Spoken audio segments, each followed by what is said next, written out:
Кийинки маселе бул Сузак районундагы Карадария айыл өкмөтүнө караштуу Сартбаев атындагы мектеп.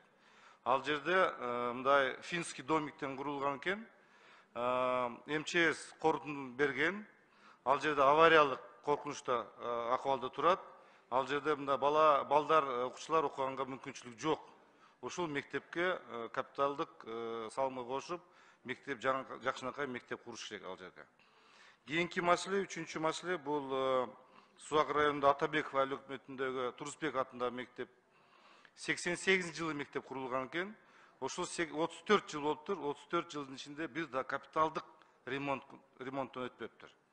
Ошого Алмазакын сиздерден сураныч. Мына биз элдин өкүлү. Ар бир бул жерде депутат үн угузуп атат. Бизге пачкалап кагаздар, арыздар түшүп келатат да. Анан мен сиздерден суранат элем да, бир эле сиз эле эмес жазыпчы ар бир депутаттын кайрылуусун. Ошол министр болобу же башка тармактагы жетекчи болобу, радионун угуп, биздин депутаттардын сөзүн угуп, ошол депутаттардын сөзүнө алар өздөрү дагы реакция жасап, жоопторун берип турсун.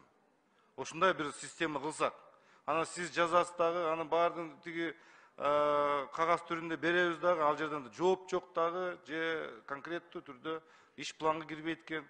Ошон үчүн мен сунушум, ушул сиздер бир система кылып, радио аркылуу угуп, биздин ар бир сөзгө маани берип, реакция кылса. Рахмат.